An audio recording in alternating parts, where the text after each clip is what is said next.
We are back.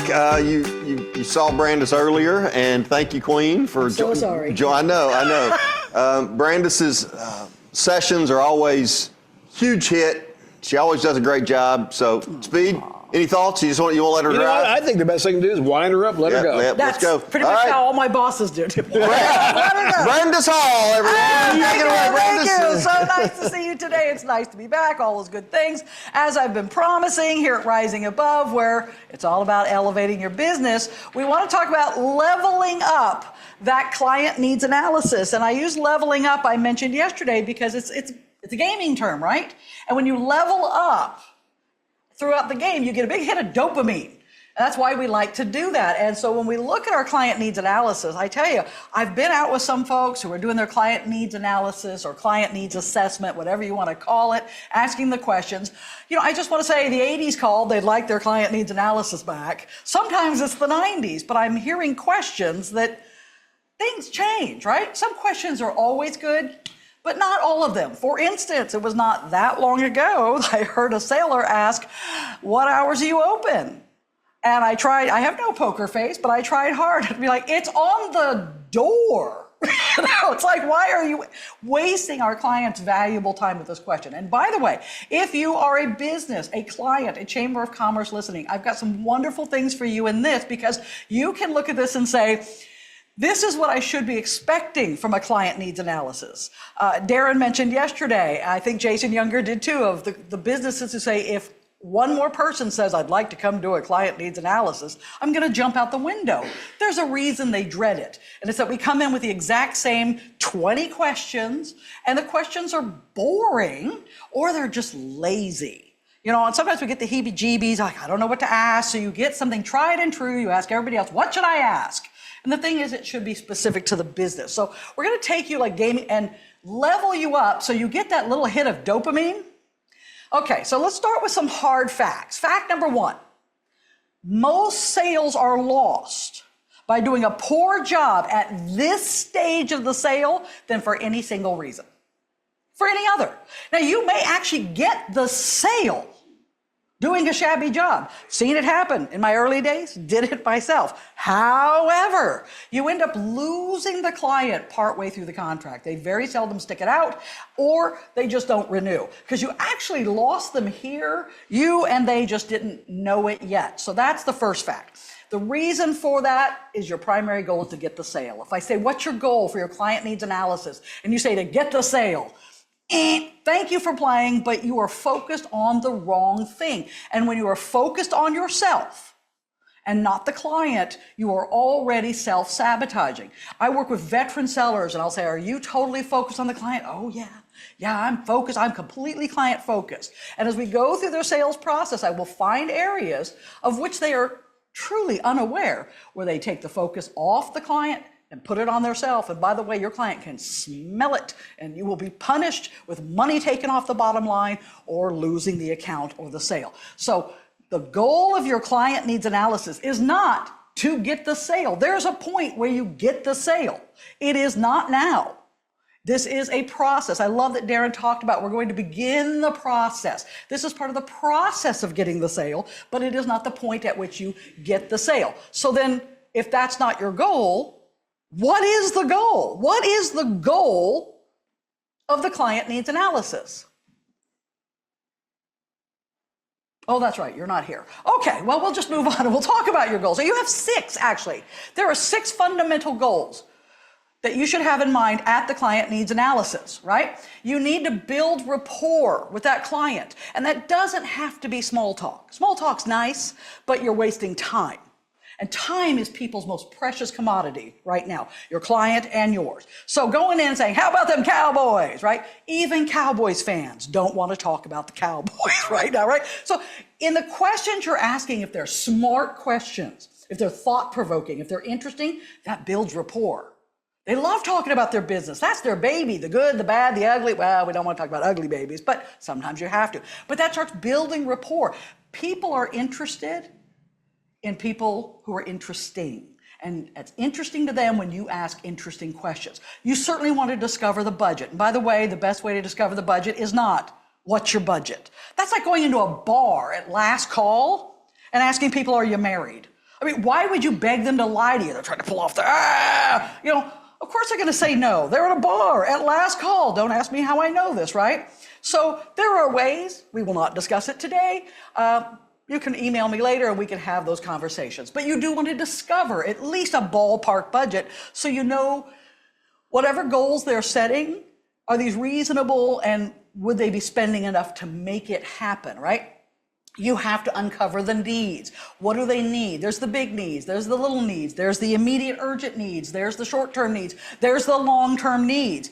They have all kinds of needs and problems and things, new product rollout.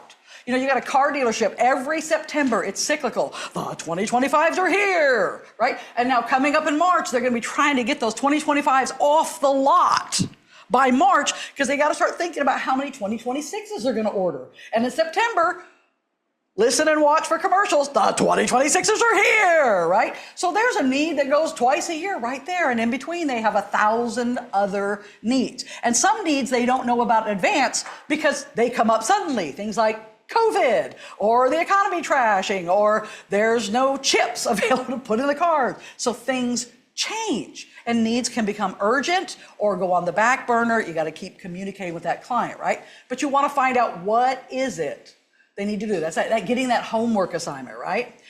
You want to create desire in the client to want to do this. And the simple trick to that is let them talk. You should only be doing about 15% of the talking, and that's your questions. Or affirming something. This is not the time to jump in and start selling and say, oh, you want to be in morning drive? Yeah, our morning guy, he's the top guy or she's the top number one. Not the time. And it's tempting. We're salespeople. We want to sell. You have to show some restraint. You have to show some maturity, right? Do not be tempted to start selling, even if they're practically begging you to do it. It's too soon. It's not the time. The more they talk about their business, the more they get into interesting things, the more they are exploring what it is they want, what it is they need, not just those top glib answers, but getting down deep. That deep dive, the more it creates desire. You'll watch them start to get excited. Oh, yes, and I want to talk about this. Oh, yes, and I want a commercial about that. Oh, yes, and people need to know. And by the way, every new thing they give you, that's another commercial. How do you think you get to annuals? You're not going to put that all in one commercial. No, but we'll talk more about that later. Right? Your next goal, you're going to develop the campaign, the things they're telling you, right? Didn't I just say, here come the commercials or here come your digital. What's going to be in there? What are we going to specifically talk about and try to get a return on, get some movement on, a call to action on? The more generic your creative, the more generic your results, and you get no credit for it, right? So you're starting to develop as they're talking. You're starting to think about the campaign. Don't pitch it to them yet. It goes into your proposal, but write it down. Always have a notepad with you. Be recording the conversation if they'll let you. But you're wanting to develop that campaign. And lastly, you want to learn their talking points. What do they say to customers when customers come in the door?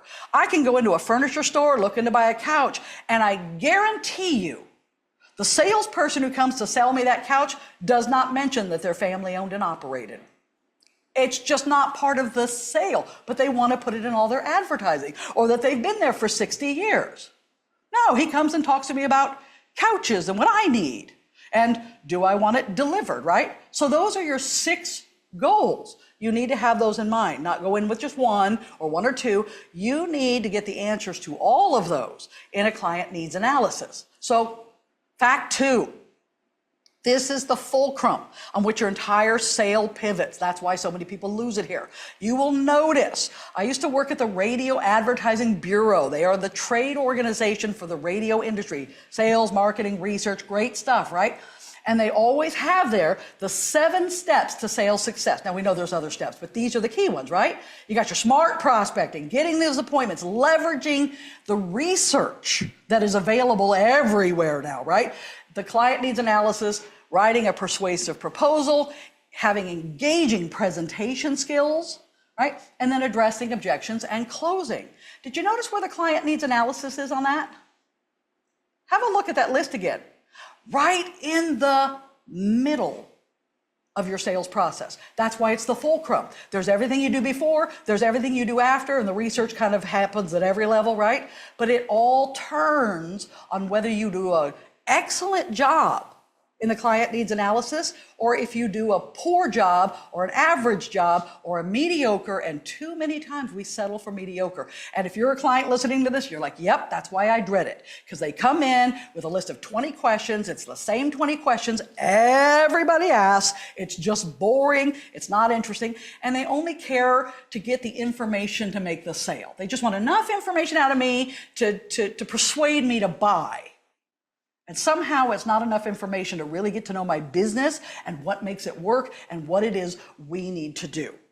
So as we move forward from these 7 steps, I want you to be thinking about where you are in that process, because your CNA actually affects every stage. In fact, fact 3, your CNA, that client needs analysis, actually begins at the prospecting stage. And it continues all the way through that partnership, including after you've closed the sale. And every month when you have to do new creative, you go back and see them and you do a mini client needs analysis. How's it going? How many of these have we moved? Who's coming in the door? Are they the right people? What's changed since last time we talked? Because your creative could go a whole different direction based on what's changed. You're never just dropping, hey, I'm just dropping by, see how you're doing. Don't sound like you're not busy. You have a little mini CNA every time you have that creative, right? But it has to do with the prospecting end. Think about, why am I choosing this prospect? Very often the answer to that is kind of like, why are there mountains? Why'd you climb that mountain? Because it was there. Why this prospect? Why this HVAC dealer? Because he's there? Because you saw him on television? Because you saw a billboard? Listen, not bad to see him there, but go deeper. Start your own client needs analysis. I got to analyze why this client is the one I'm going to go with out of all the HVAC people. Doesn't mean I won't go for some others later, right? Like their direct competitor. Let them compete on air, right? So why am I choosing this business? What is this prospect trying to achieve? Go to their website. What are they trying to do? Are they trying to sell snow blowers? Or leaf blowers, or lawn mowers, right? What are they trying to do right now, and what are they trying to do in the next 60 days? What are they gonna try to do in the next 90 days? Because sometimes by the time you get them advertising, you're 90 days in, right? And we're past snow blowers. Very often if they're advertising the snow blower right now, you're already too late for that. But that's a retail thing, right? Then, do I have the right audience to get results? And I'm talking real results, results that get them a return on the investment where they start making money from their advertising in time, not with the first ad, right? If you think, well, I could probably get some people in there, run away, run away. I can probably get some people. No, we can always probably get some people. No, do I have the right people? Well, there was somebody asking earlier about the VBR. How do I, manage with the VBR with this research? And it was like, a personal injury attorney. I look at their website, they specialize in medical malpractice cases, right? I work for Urban One. And so I put in the VBR, hey, Hildegard Hamhocker, Greater Narnia Broadcasting here, right? And I'm calling about your medical malpractice cases. And they're like, whoa, singing my song, we do that. I say, did you know that African-American women or Black women are X% more likely to suffer medical malpractice than the average person? I'd like to schedule a brief appointment to discuss connecting you to these people with viable cases. There was a real percentage there. It was very high. And they're like, wow, I didn't realize it was that high. There's your appointment, right? So it's not, hey, we're wonderful. We're the voice of, we have a #1 show. They don't care. So when you're prospecting, already be asking yourself the question and already be developing the questions for them. Go to their website. If you haven't gone and checked out their website and not just the home page, it's lazy. I know you're busy, but this is your money, your account. Besides, you don't want to have them come on and go away and get somebody else new and keep reselling the same inventory, because that will kill you on your time management. Get somebody and keep them on, right? So I go to this Ford dealer. One of the things on the front page was, hey, they're looking for trade-ins. So I'm like, hey, I'm calling you about your desire for more trade-ins. And then something about your audience, your station, and people who drive Fords or may have a trade-in, looking to trade. You can do the research on that. How many people are likely to buy a new car this year? And I'd like to schedule a brief appointment to discuss connecting you to drivers who are looking to trade in their car. It's interesting, that thing flipped over and there were specific Fords they wanted people to buy. And so you can pick one of those things to prospect with that's specific to their business and what they're trying to do. Do a little research on it. Go to the website, and again, not just the front page, look through everything. I love to read the About Us page, which nobody's read since the thing first went up. I love to look at the staff page, who we are, and read the little bios, because that gives me ideas for, ooh, these people look interesting. I'd love to have commercials made where we interview the people who work there. Hi, I'm Bill. I work in the parts and service department. You know what I love about working for Westway Ford? Makes a great little commercial. When you bring your car to me, have a salesperson, great advertising ideas, and they like for us to come with ideas. Don't come in pitching them in the CNA. That's questions. But already thinking of proposals, already thinking about questions. Do you think any of your folks here would be really good to be on commercials and do testimonials for why they like working here? After the website, my favorite place to go is trade publications to develop questions, also to see what they're doing. Every industry, from mattresses to boating to florists and certainly automobiles, has multiple trade publications. And I've had people say, well, I don't know what to ask them or what we want to talk about until I've got the meeting because I have to ask them what they want to talk about. That's garbage. Welcome to 1992, right? Go in the trade publications. That's what they're talking about at their conferences. Look at all the stuff we're talking about. If someone owns a business, Chamber of Commerce, want to know what the broadcasters are talking about, they're getting it today and yesterday. What our concerns are, right? What we're learning about. You go to their trade publication. This one is from the National Auto Dealers Association, right? And you go into the news section. The homepage is a little disturbing. You go to the news section, you'll find news articles. And this one said Ford is recalling almost 40,000 SUVs. Hey, I know what they want to talk about, right? I'm like, I don't want to call and say, hi, I'd like to talk to you about building traffic and increasing your sales, which everybody says and doesn't mean anything. Hey, I'm calling about the recall of nearly 40,000 SUVs and how that's going to affect your business. Did you know at Greater Narnia Broadcasting, about 30% of our audience is Ford? Or Ford drivers, or people interested in Ford, have Ford. I'd like to schedule a brief appointment to discuss connecting you to people who need to bring their Fords in based on this recall, right? And then read the little articles, find these things, and then develop questions about that. You'll expand from that, but you start with what you said we were going to come in and talk about. And the SUVs are part of it. So I put it in as part of the valid business reason. The VBR in this is I'm calling about the recall of your Expeditions and Navigators. That was in the small print of that article. Specific. They're like, hey, she knows something about our business. She knows what's going on, right? And then our audience is 73% more likely to own a Ford SUV than the average consumer. There's how you use this in your VBR. I've already started the client needs analysis. I'm already starting about what they want to talk about. And that was just in trade publications.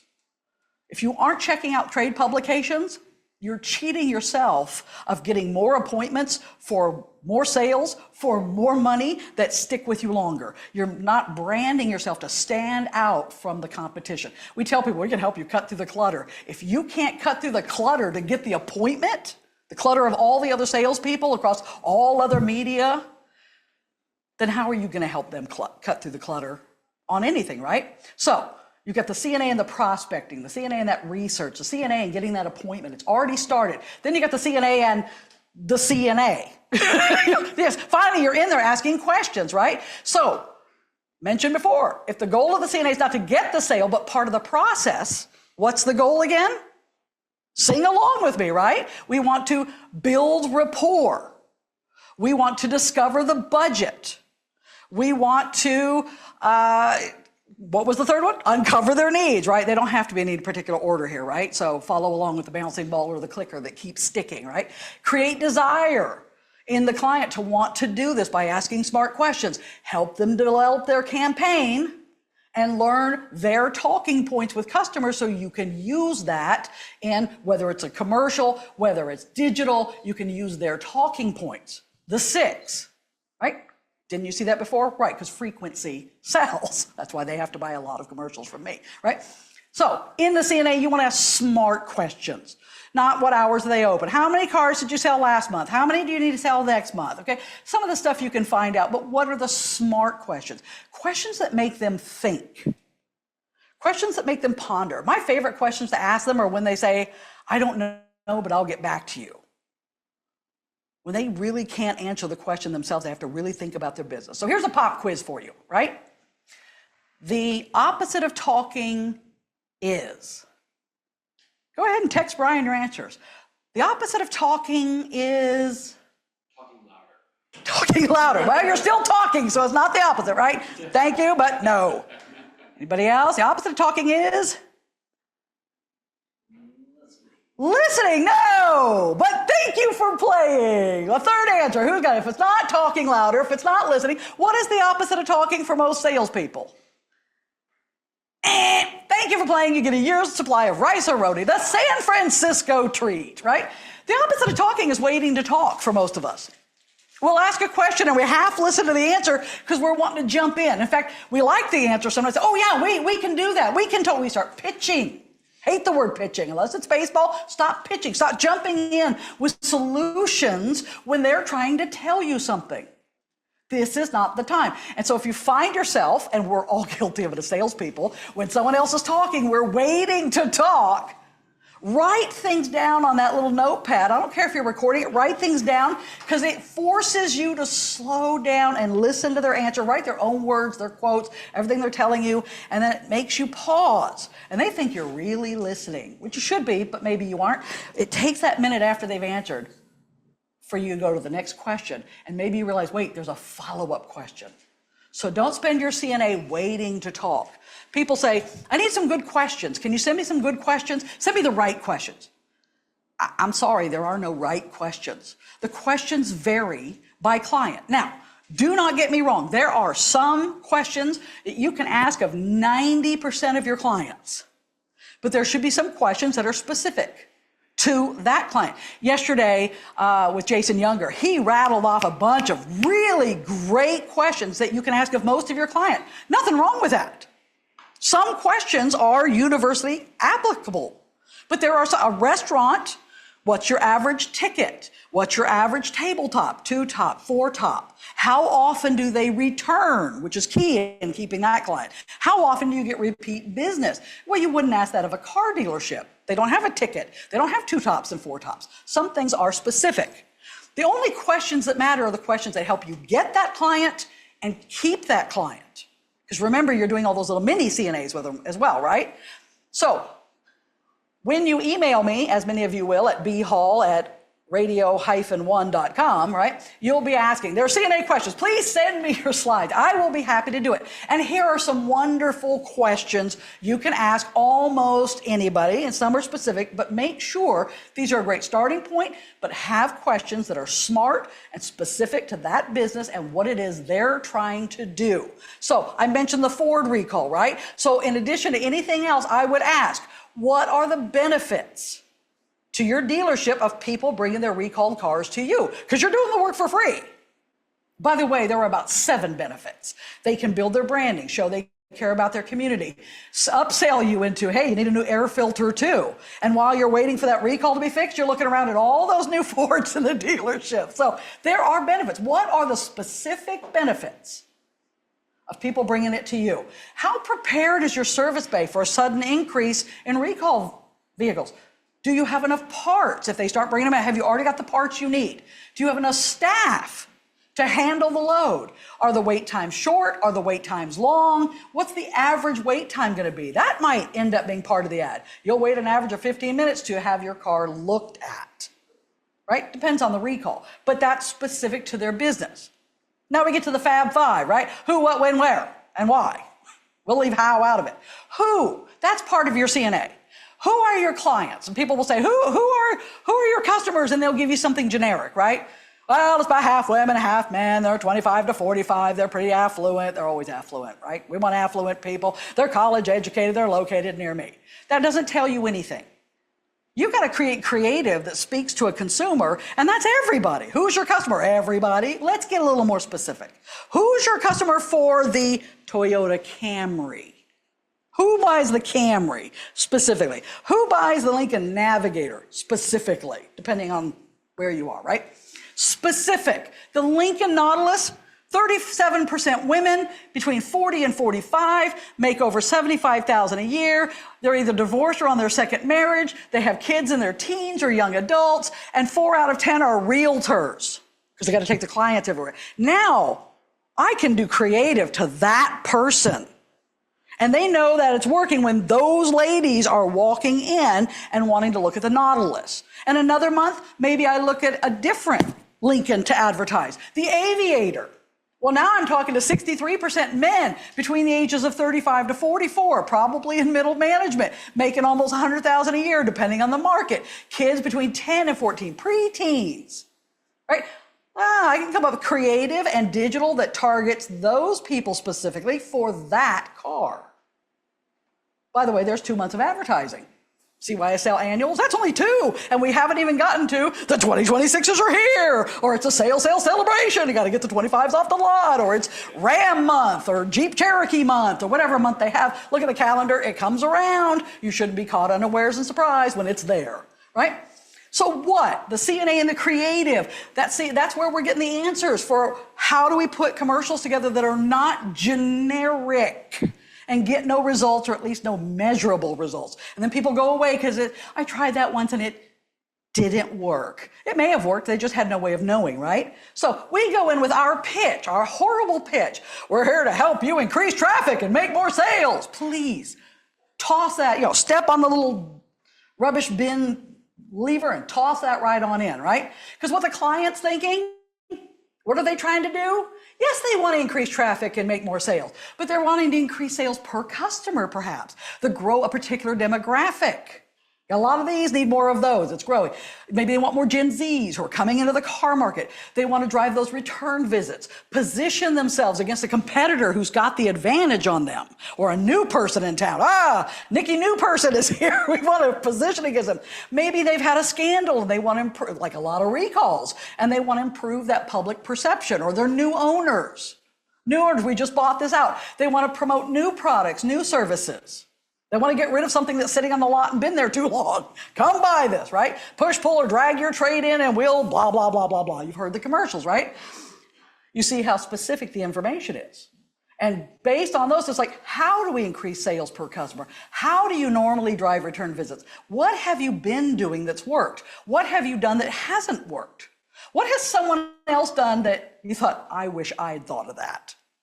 And how can we leverage that for you, right? The ideas begin to churn and you write it down. So when you put together your proposal and some of the creative to present it in an engaging way, it's loaded with great stuff that they told you. People like to buy their own ideas. They buy their own words. Yes, you can have all the wonderful things about your station at the end of the presentation. Please don't start it with that. They don't care. They care about all the stuff they want to do and how you can show what's going to happen. And then here's all the things about our station that are wonderful that make it happen, that bring you the people. And by the way, sign here and give me all your money, right? Then the when, right? When. Very often clients buy from you to advertise when they have something urgent. That's why they do the short little tactical things, and there's time for it. We do that too. I have a career fair and I have to sell it in 2 weeks, and you drop everything else and only go out and sell your career fair packages. I get there's a certain amount of that, but really, somebody recruiting needs to be doing recruiting all the time and be at your career fair and still be recruiting. A whole campaign, and you stick the career fair in as part of it instead of just selling your career fair. But that's a topic for another day, right? The reason I focus on annuals all through the year with every client going in. Now, they may not buy that, but I'm always thinking in terms of that. For one thing, that's how advertising works. If they're open, they should be advertising. That's just how it works. So when I'm looking at the when, well, there's January. What product or service are they going to talk about in January that makes sense for January? What about February? But we're talking tires, winterizing your car, washing the salt off if you're in places that do salt. By March, products and services are changing. Your hardware store is changing. Lawn and garden is coming into things.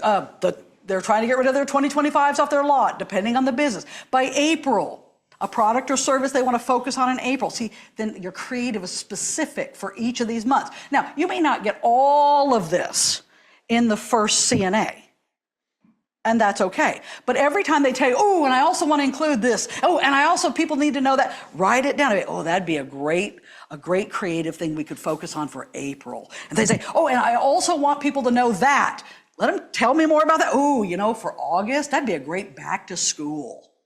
And you kind of are starting to put in their head during the CNA, not too much, just those little drops, and tell me more, get them talking about it. What do you do in September? What do you do in the fourth quarter? What do you do? Get the information. But if you waste their time by pitching or talking, and we're always tempted to do it, you're killing your sale. If you're talking, you're losing them. At the CNA, they should be doing 85% of the talking. You do no more than 15%, and it's mostly asking smart questions and validating them, right? Then in that creative, of course, you got the where. And they want to put everything in. They want to put their phone number in, their address in, and their website. No, pick one, pick one. If it's a place you need to call, but they don't need you showing up, put the phone number. If it's a place they need you to come to, like a restaurant, on the corner of State and Main. If they want the website, fine. 2 things you have to have. 1, please leave out the www. Everybody knows this goes there, right? We don't need to hear www, it takes time. But also something in the website that tracks. Oh, we'll know they're clicking. We see the clicks go up. You're like, no. Does it direct them to a specific landing page? How will you track and know that this is from us? And there's all kinds, in digital, all kinds of ways to do that. Then you get to the why. Why should I buy from you? And that is the pivotal question. In your CNA, they're already thinking, why should I buy from you? But you're going to need that to put in the commercials. Why should I buy from you, Mr. HVAC person, and not that one? Maybe he specializes in Lennox, and there's Lennox Co-op, right? Lennox, great brand. But somebody else has Carrier. And there's a reason they go mostly with that. Why should I eat at this restaurant? Why should I go to that dentist? Why should I buy my car from this Chevy dealership and not the 17 others that are in a drivable distance? I tell you, personally, family owned and operated isn't it. I know there's argument. Call me, email me. We'll have that argument. Love to do it, right? Unless that has something specific of benefit to the consumer, give me a reason to come to you. And by the way, as you're listening to and watching and looking at commercials from now on, I want you to look at it with that keen eye. Is this person telling me in this commercial or in this ad, and clients be thinking about why I should buy from them over all their competitors? You don't have to mention the competitors, but why them? Most ads don't tell you that. And that's what I need to know. I have a choice. I fly on airlines. I will say, we know you have a choice when you fly. Thanks for flying American Airlines, right? I love those little cookies. That's not why I choose them. That's where my points are, right? And I'm in Dallas. That's a hub. There's a reason I choose them. There's also reasons I sometimes don't choose certain airlines. So if you're a client, you know what to expect when someone comes and asks you questions. And sometimes, bless your hearts, you get the green seller, the new kid. They're so green, you could make penicillin out of them. You're like, oh, why did they say me this person who can't find whatever from a hole in the ground, right? You can be helpful. When they're asking you a question because they just don't know what to ask you, you say, you know, a better question would be, and help them along, the kind of information they need to put together something that works for you. So as a client, this is great. And the big question you need to answer for all your creative, whether digital, whether billboard, whether TV, whether radio, wherever you do it, you need to somehow have, why should people buy from you? What's the benefit? The benefit from buying from me is, there may be more than one. Try to keep it to one per commercial. The benefit from buying from me is, the benefit from this dealership, if you don't say it that way, just make sure they have it. Otherwise, I can get that same Ford from any Ford dealer. Why should I buy it from you? And frankly, I don't know your family, don't care about your family. And when I walk in, those salespeople on the floor, none of them are your family. I'm never going to deal with your family unless I ask to see the manager, right? So, again, email me. We'll argue about it. It'll be good fun, okay? All what questions lead to the big question, and that is it. What's the most important thing people need to know about you or your business today? It's not that you've been there 60 years, I promise you that. And I like to ask clients that. Somewhere in my client needs analysis, as I'm thinking about the creative in the next 30 days, what's the most important thing people need to know about you in the next 30 days? And when I do my mini CNAs, what's changed since last time we talked? And what's the most important thing people need to know about you in April, in May? And watch those answers. That's what your commercial is about. That's what your digital is about. What's the most important thing they need to know today? Because as you know, in your business, it changes. As a seller, I need to know what's changing in your business. And so many things are cyclical. Christmas comes every year. Everything's Valentine's Day in the store. Certain things are predictable. Getting out of school, summer, back to school. It's all coming around. We can't be surprised by it. But it may not be the most important thing I need to know today. And when you ask those CNA questions, don't just ask a broad question and move on. I would ask somebody, why do people come to your business? And they would always say, our quality and our service. I try not to put that in any commercial. I would take it back and say, what about your service makes people come to you? And very often the client says something like, it's the friendliest. Now, I try not to laugh out loud. That's just mean. And sometimes they don't know what else to say. They've gotten by on that for so long. I'll say, oh, that's wonderful. It's the friendliest. When you say it's the friendliest, what do you mean by that? Put some verbs in those sentences. Well, every time someone comes in the door, they're greeted within 10 seconds. That's great. I've been in places where I'm there half an hour and leave because nobody greeted me, right? Leave in a huff. So that's a great thing. Can any of your competitors say that? Oh, well, yeah, probably. Okay, we're going to put that in the pocket, come back to it later. What else about your service makes people come to you? And see what they say. Now they have to think about it. And you keep filleting it down, asking more about what they just said until, can anybody else in the market say that? Can any of your competitors say that? Yes. We're going to put that in the pocket for now, may come back to it later. You probably won't. What else about your service makes people come to you? And finally, this one client said to me, well, before we let anyone work on your car, we send them to a master technician's seminar or course, and they learn to be a master technician. In fact, no one touches your car unless they're directly supervised or are a master technician. Tell me more. There's a powerful word. Tell me more. What does it take to become certified as a master technician? What a commercial. A reason to take your car to this dealership to be repaired is no one touches your car unless they are a master technician or directly supervised by one. And man, their service bay appointments just surged. Then you get the opposite problem. We have to cancel because you're sending us too much business. No, don't do that, right? Don't cancel. What else can we talk about? What else? So fillet them down. Any answer they give you, keep asking questions about it until you're looking for that unique selling point, right?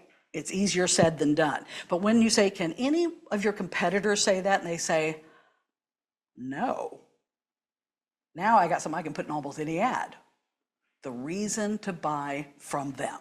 Fillet it down to the bone. Look at every client like a dead fish. No, I'm just kidding. And if you're the client on here, I'm not looking at you like dead fish, right? So the more specific your questions and the more detailed the answers you get, the better and more effective your creative will be. And that means directly results for them. People will come in talking about the ad, especially if it's fun. I mean, that's why we like progressive ads, flow and all the crowd. People talk about it. They'll come and say, I want to look at your Lincoln Nautilus. It's like, bing, there's another one. I know where that's coming from. I can track and measure with a lot of accuracy and see if I'm making money, if I need to sell 2 Nautilus to break even every month on my advertising with this station, and 4 gets me a 2-to-1 return, then I'm looking to move 4 every month for this client. So he can have a 2-to-1 return over 52 weeks on average, right? Be specific. That does mean you're going to run out of time in your first CNA. The more they're talking, the more they're going to want to talk, and suddenly you're like, you got to be mindful of your time. But what I'd like to do is set up a second meeting, 10, 20 minutes to finish some questions, let you talk some more about this, try to get that within 48 hours so they don't cool down.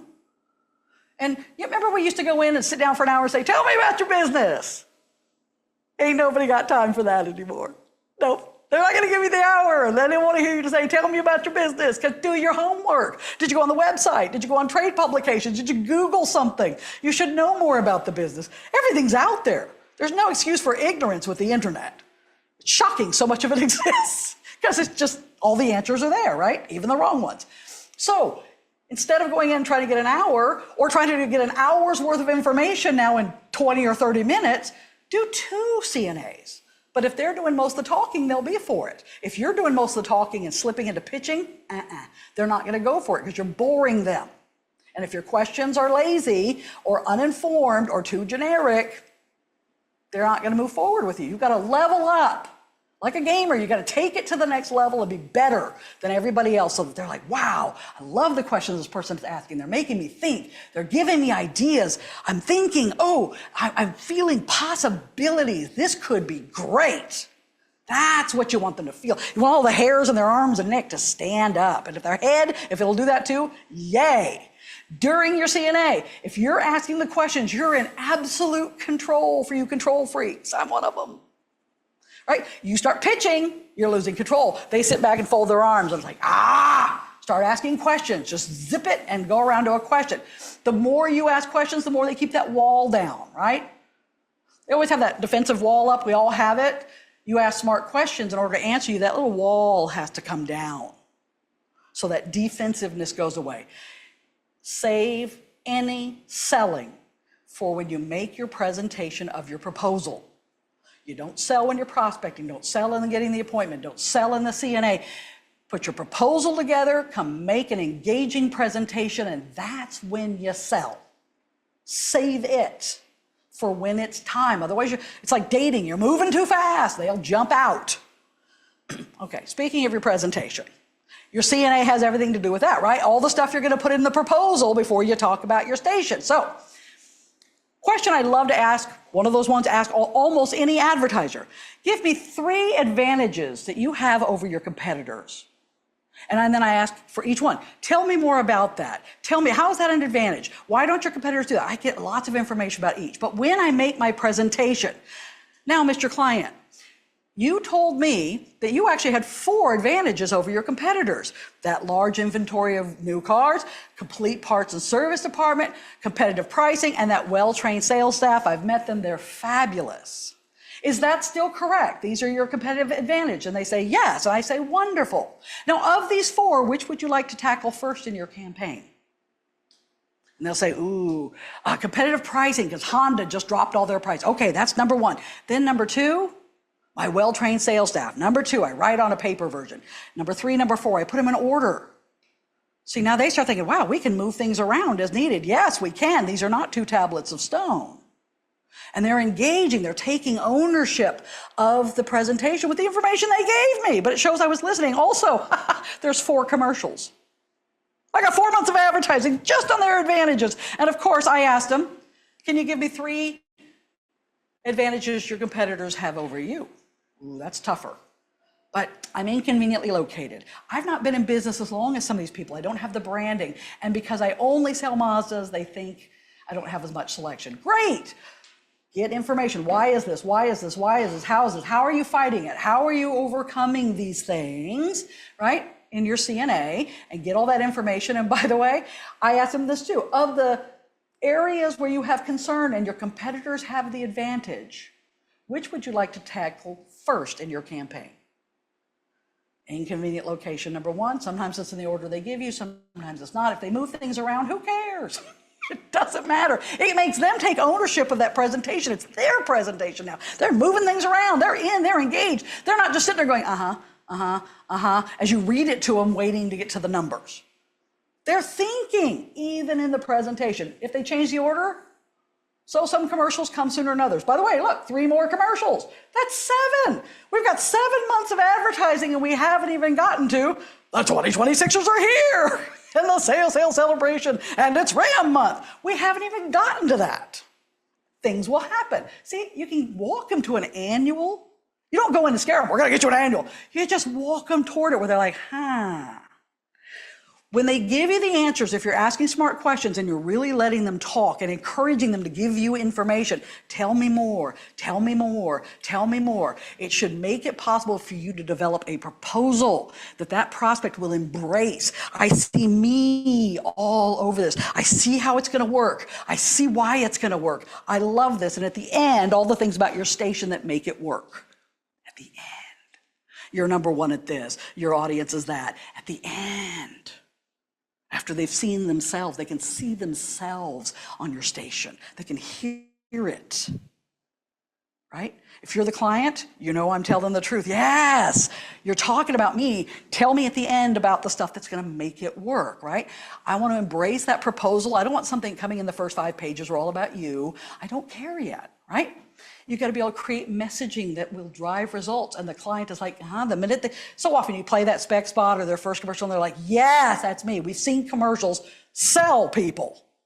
It's harder with print, by the way. It's even harder with digital. They're like, then the data's going to sell it. But broadcast is storytelling, right? But they hear that and they're like, oh yeah, that sounds like me. I like that. But it's still, to the consumer on the other end, got to be something that says, ooh, I'd be interested in eating that, tasting it, taking a test drive. I'd like to take a test drive in that vehicle. I don't know I'd ever buy one, but I tell you, EVs, electric vehicles, every dealership says people not interested until they take a test drive. And as soon as they come back from the test drive, they're like, oh, I want one.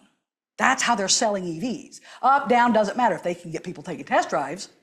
Right? So sometimes that's the result you want. Come in and take a test drive. And then you've got to provide that tracking and measurement. How will you know it's working? The more specific the creative or the digital, the more specific it is, the easier it is to track. It's also easier to know if it's not working, so you have a chance to fix it before your client comes in and accuses you and your parents of unnatural acts and says, it's not working, you lied to me, all the stuff you get told when they just can't track. You want credit for your work. So, for a truly successful client needs analysis, to level it up from what you've been doing, let the client talk. And you hear they say, oh yeah, I do that. Pay attention in your next CNA. Listen to yourself, listen to your client, and start marking. Wait, how often is the client talking? Am I letting them finish? Am I letting them tell me a story? Could there have been more? Should there have been a follow-up question? When you go and look at it again, did I miss opportunity? And listen to how often you hear your own voice. We're salespeople. We can't help it. And if you're a client, if you're a potential advertiser, put your hand up, say, yeah, you can tell me about your station and your presentation. They'll take that from you. You're the client, right? I want to tell you, I need to tell you what you need to know to make this work for me. And you can put the stuff about your newspaper, your station, your billboard in your presentation, right? So that's the first thing. Let them do all the talking. Do not start to sell anything ever. And sometimes the client kind of invites it. Don't take that opportunity. It's a trap. It's a trap. Don't start to sell. Save it for the presentation. I would love to tell you more about that. And when I come back with the presentation, I will have all this kind of information about geofencing. We can do it. I'll tell you about that in the presentation at our next meeting.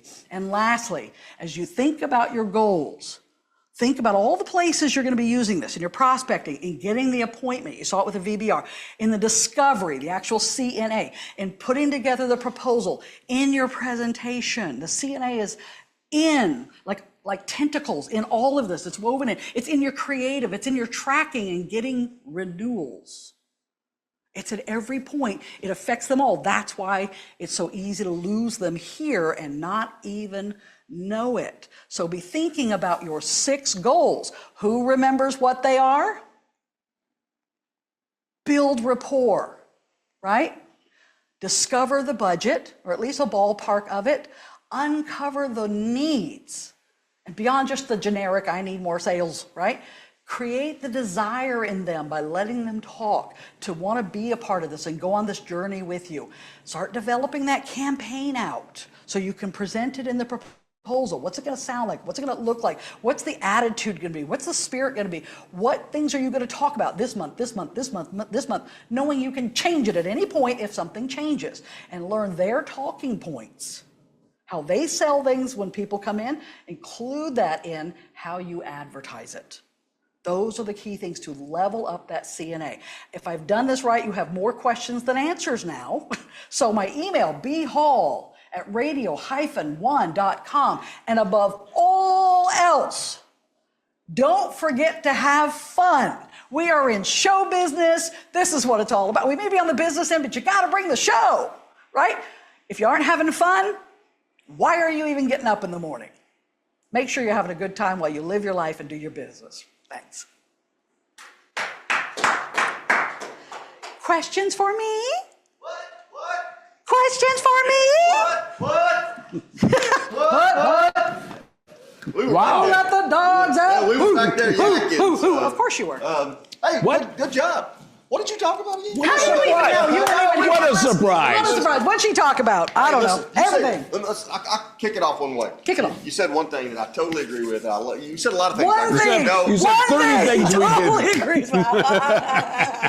the Queen Yes. calls my hand on it. You said, ain't nobody got time for all that now. We think we got the 100 questions and we're going to go in and they're going to give us all their time.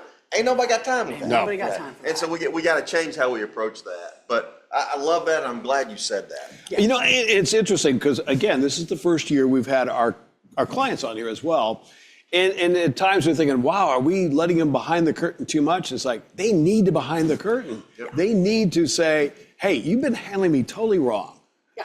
And they also need to remember, hey, you all have clients you're dealing with as well. Same stuff applies. Yes. So, And we've all had the green person who came and it's like, I love yeah. you. You're so sweet. I'd love to help you. Now you know how to help them. Yeah. Help me help you. Help me help you. that's right. Or I There's don't a think, reference. Are we all guilty of thinking that we're the only ones who are busy? Oh, yes. Oh, yeah. You know, we're guilty of it. Well, I don't know why you won't give me all your time to sit down and let me ask you all these questions. Clearly you had nothing else to do today but It's talk to exactly me. right. They're as busy as we are. yeah. And I think it's important that we recognize that. Get to the You know smart what? stuff. Yeah. I think that's a great point because how many times have we had a client say, I can't get with you, I'm too busy. And in the back of our head, we're saying, like, I'm not. You know, and we have to remember to kind of follow it up with, like, Yeah. I'm not, And because so many things people Yeah. go in and ask is available on the internet. It's on their website. So anything you can answer through Google, their website, and the trade publications already, yep. you don't need to ask them those questions. You have that answer. Now you might say, hey, I understand the benefits for people bringing recalled cars. So you are. Is that correct? Tell me more. Right. You can do that. And they're like, wow, how did you know that? You must be psychic. And you're like, oh, I am. Don't tell them you read the trade publication. I love the part about the family owned and operated because you're right. And I also love the fact you invited them for a little discussion by phone. But Yes, anyway. feel free to call and debate that. I've heard it before, including from clients. Yeah. It's very important. I had a former colleague of ours who is in the automotive industry now that he said, hey, I still slipped in and I tuned in. And he said, when I tuned in, you were talking automotive. So he said it was cool. Hey, great job. Thank you. We love Happy you. to be here. Love Brandis. And if you've got questions for Brandis, she's going to be around for a little bit. Send them to us. So keep rolling a little bit. No questions? You've never said that. It's like usually when Brian's looking at me, he's like, "Come on, we got to wrap." And this time, he's looking at me and he's like, "No." So we got a computer frozen up. Now he's going to say, all right, wrap. Speed used one of my questions yesterday that we just steal each other's content all the time. But in this CNA world, this when you're sitting down, you're gathering information that I've always liked and we use often of, what's something about your business you think everyone should know, but they don't. When you say, let's quit wasting our time and let's get to the good stuff. Yeah. I think that's a question that when we ask that to a business, and a business needs to ask it to themselves, what is something about my business I feel like more people ought to know about, but they don't? Yeah. When you get that answer, that's the good stuff, and we spend so much time. On stuff that you can look up, you can find. You on would the web. absolutely Yes. look up. And for the business owners on here right now, how infuriating is it when somebody comes in, Nikki New Kid, right, and says, "So, hey, what do you do Why do you here?" keep picking on Nikki? Yeah. I hired her. Give me Nancy New Kid, but Yeah. no, it's true, and it's hard for business. And listen, in fairness, if we come in sometimes with generic answers, sometimes the business owner doesn't know what we need. They don't get how we do the creative or how this works. They don't know what we need to make it work. They just know when it's not. Nor do they So, have the time to really discover why figure we it need out. it. Yeah. So we have to help each other, but we can always be better if These business owners are listen, you all are nose down trying to make payroll and do everything you can to run a business. Sometimes we need to work together and ask questions that maybe you, the business owner, hadn't Right. thought of. Well- we get the benefit that we're challenging them to think about their business a little deeper versus us just asking all these shallow questions. Well, you all guys, the time. why don't they come Yeah. back and they're like, I don't know. I Well- love to stump the business owner. I mean, one of the things I talked about yesterday is the fact you need to walk out of this meeting with two things. One, you need to learn about their business. What are their pain points? What are they trying to achieve? What's the most important thing that people need to know about them, but they don't? And the other thing is you need to teach them to reach them. That if you can say, hey, look, let me tell you the difference between advertising and marketing and sales, because there are nuances, and frankly, they don't think about that every day. Yeah. And why should they? Teach them to reach them. Yes. I love that. Okay, so if you haven't scanned our QR for our interactive polling, we've got more coming up throughout the afternoon. We've got Sonia ready to go. I think you're top of the hour, Brian. I think we're close. So let's do another poll question. What motivates you the most in achieving your sales goals? I love this question. I think in many cases we just think it's about that commission check. But I'm going to be curious to see, because you see recognition, rewards, personal growth, team success. Yep. Clearly, we've all got bills. We got an electric bill that isn't going down, it seems like, especially in winter. So I'm going to be curious to see, as the votes start hitting, what's driving the motivation for salespeople. Is it always money? Usually it's not. No. Again, yeah.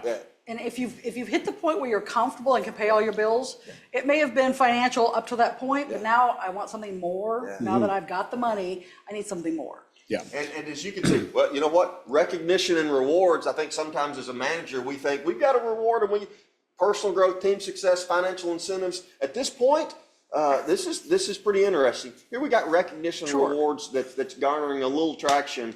But the reality, it's about making money. It's about personal growth. Clearly, everybody's motivated by team success. And sometimes these, I think everybody likes to be recognized. But at the end of the day, is that Well, and what's sometimes the driving? recognition is letting people, hey, you're doing well. Lets them know they're on the right track. Right. If you've got a boss who never says good job or that sale was great, what an excellent client, or you're on the right track, you start getting the heebie-jeebies of, am I doing it wrong? And you need to sometimes. It doesn't always have to be great job, but it's like, you know what? Yeah. You're on track. You're doing well. I'm really glad we hired you.